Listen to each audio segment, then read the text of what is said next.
গোপন সূত্রে খবর পেয়ে 24 কিলো গাঁজা উদ্ধার করল দীঘা থানার পুলিশ। গ্রেপ্তার করা হলো একজনকে। দীঘা যুব আবাস মোড়ে নাকা চেকিং এর সময় উদ্ধার হয় গাঁজা। নাকা চেকিং এই ধরা পড়ে এই 24 কিলো গাঁজা। দীঘা থানার সাফল্য, উদ্ধার হলো বিপুল পরিমাণের গাঁজা। গ্রেপ্তার করা হলো একজনকে। পূর্ব মেদিনীপুর জেলার দীঘা থানার অন্তর্গত সৈকত নগরী দীঘাতে দীঘার যুব আবাস মোড়ে বিপুল পরিমাণে গাঁজা উদ্ধার করল দীঘা থানার পুলিশ। গ্রেপ্তার করা হয় একজনকে। দীঘা থানার পুলিশ সূত্রে খবর, দীঘা যুব আবাস মোড়ে চেকিং করার সময় উদ্ধার হয় গাঁজা। যদিও শেষ পাওয়া খবর পর্যন্ত এই বিপুল পরিমাণ গাঁজার পরিমাণ 24 কিলো। দীঘা থানার পুলিশ নিয়মিত চেকিং করার সময় তা উদ্ধার হয়। জানা গিয়েছে, গ্রেপ্তার হওয়া যুবকের বাড়ি বহরমপুর।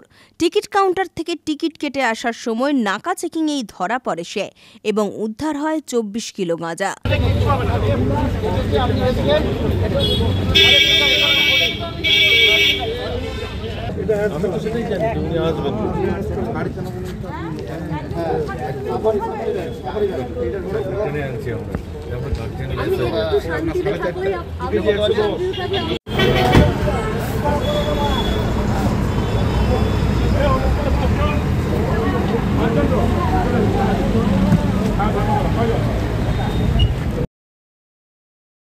রঞ্জন মাইতির রিপোর্ট, খবর BCBS।